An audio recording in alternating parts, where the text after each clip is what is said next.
لا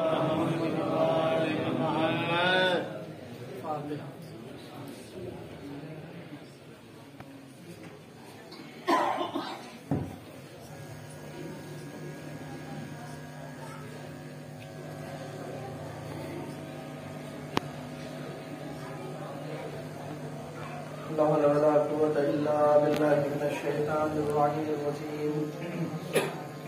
بسم الله الرحمن الرحيم. الحمد لله رب العالمين. الصلاة والسلام تحية والإكرام على نبي الأمي القرشي الحاشمي مولانا ومولى الثقلين جد الحسن والحسين بالقاسم محمد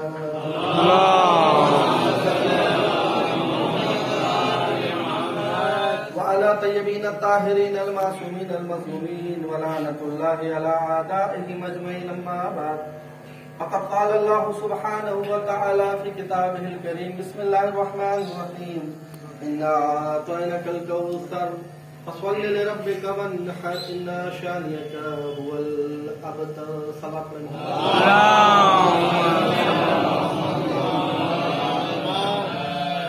عزیزان محترم اور میرے معزز قابل قدر سامعین، بلا کسی تمہید کے گفتگو کا انداز اس طریقے سے ہے کہ پروردگار عالم اپنی پاک و پاکیزہ کتاب میں ارشاد فرماتا ہے کہ میرے حبیب، میں نے آپ کو کوثر عطا کیا.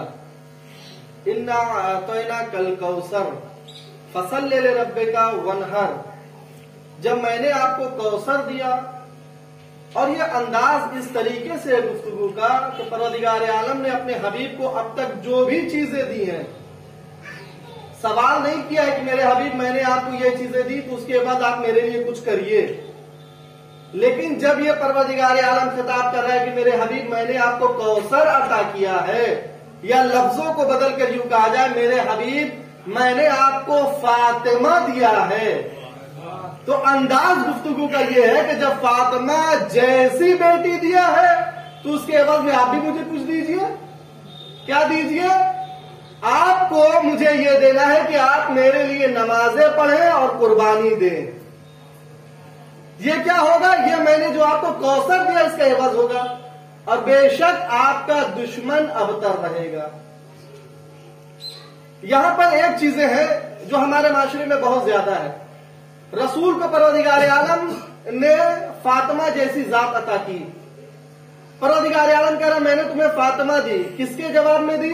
جب لوگ کہہ رہے تھے کہ رسول بے اولادے ہیں، محمد کو کوئی اولاد نہیں، ان کا دین یہیں پر ختم ہو جائے گا. جب لوگ تانا دے رہے تھے تو پروردگار عالم نے کہا اس تانے کا جواب فاطمہ ہے. اس سے بات نکل کر سامنے آتی ہے اور غور کرنے کی بات ہے کہ ہمارے معاشرے میں اگر کسی کی شادی کو 4 سال 5 سال 10 سال ہو گئے ہیں، 12 سال ہو گئے ہیں، تو لوگ تانا دینا شروع کر دیتے ہیں کہ فلاں صاحب کو اب تک کوئی بچہ نہیں ہوا.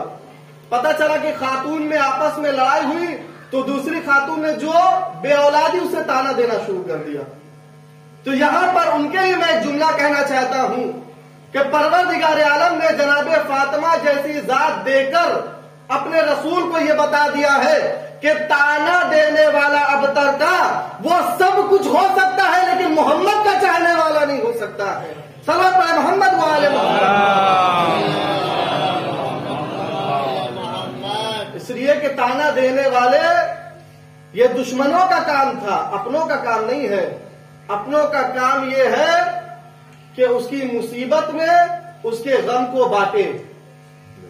اور بہرحال چونکہ موضوع سے بات نہ جائے اس حوالے سے بس ایک روایت اور آپ کی زحمت کو تمام کروں کہ تاریخ میں ملتا ہے کہ جس وقت محشر کا میدان ہوگا اور سب سے پہلے جنت میں جانے والی جو ذات ہوگی وہ ذات جناب فاطمہ زہرا سلام اللہ علیہ ہوگی. آواز قدرت آئے گی فاطمہ جاؤ جنت میں. کیوں؟ اس لیے کہ جب تک تم جنت میں نہیں جاؤ گی جنت میں کوئی نہیں جائے گا.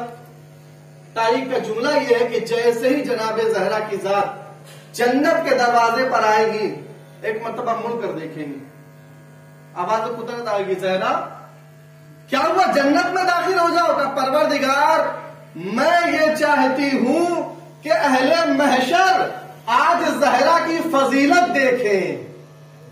کیا فضیلت دیکھیں؟ پروردگار میں چاہتی ہوں کہ میں اکیلے جنت میں نہیں جاؤں گی بلکہ اپنے چاہنے والوں کو لے کر جنت میں جاؤں گا. تاریخ کا جملہ کیا ہے؟ تاریخ کہتی ہے کہ جناب فاطمہ الزہرا اپنے شیعوں کو اس طریقے سے اہل محشر سے چنیں گی کہ جس طریقے سے مرغی خراب دانوں میں اچھے دانے کو چنتی ہے، اس طریقے سے اپنے شیعوں کو نکالیں گی اور اپنے شیعہ کو لے کر جنت کی جانب جائیں گی. جیسے ہی جناب فاطمہ الزہرا جنت میں داخل ہوں گی، اس کے بعد ان کے شیعہ، ان کے چاہنے والے جنت میں داخل ہونے لگیں گے. ایک مرتبہ خود جناب فاطمہ الزہرا کے شیعہ چاہنے والے مڑ کر دیکھیں گے، آوازیں قدرت آئے گی، تم کیوں رک گئے؟ تمہیں تو جنت میں جانے کا حکم ملا ہے، جنت میں جاؤ. ہاتھوں کو جوڑ کہیں گے، معبود ہم یہ چاہتے ہیں کہ اہل محشر دیکھیں کہ جناب فاطمہ زہرا کے چاہنے والوں کی کیا فضیلت ہے. کیا چاہتی ہو بولو؟ کہ معبود ہم یہ چاہتے ہیں کہ ہم جسے چاہے اپنے ساتھ جنت میں لے کر چلے جائیں. خدا کی قسم اس حدیث نے ہمارے ایمان کو تازہ کر دیا. جاؤ، چونکہ تم جناب فاطمہ الزہرا کے چاہنے والے ہو، مجھے میری عزت و جلالت کی قسم ہے، جسے چاہو اپنے ساتھ جنت میں لے کر چلے جاؤ. صلوات پر محمد وآل محمد.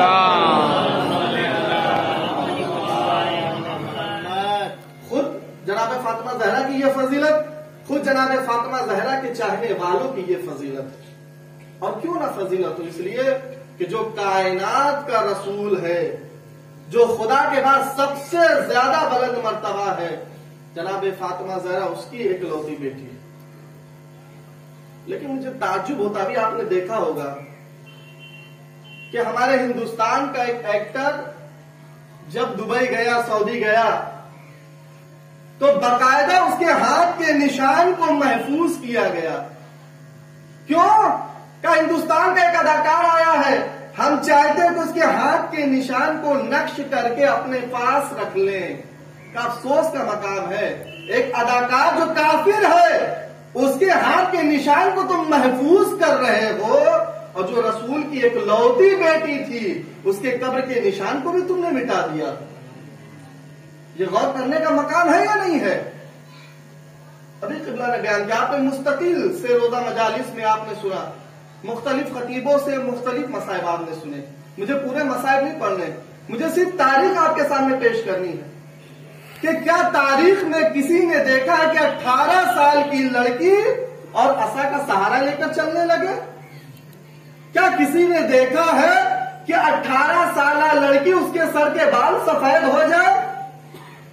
کیا 18 سالہ لڑکی کہ جسے کبھی کسی نے باہر نہ دیکھا وہ دربار میں کھڑی ہوئی ہے اور ایسوں کے سامنے کھڑی ہوئی ہے کہ جو خود رسول کے سامنے آ کر، رسول کے ساتھ آ کر اس دروازے پر سلام کیا کرتے تھے کہ جس دروازے پر رسول آ کر سلام کیا کرتے تھے.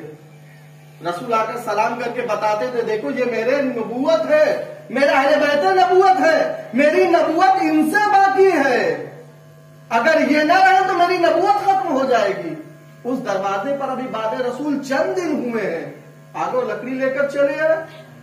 انصاف سے بتائیے کہ وہ علی کہ جس نے در خیبر اکھاڑ دیا ہو، جو میدان میں آ جائے تو دشمن یہ سن کر بھاگ جائے کہ علی آ گئے، 4-5 افراد اس کے گھر پر آئے اور اس کے گلے میں رسی ڈال کر اسے کھینچے، یہ ممکن ہے کہ نہیں؟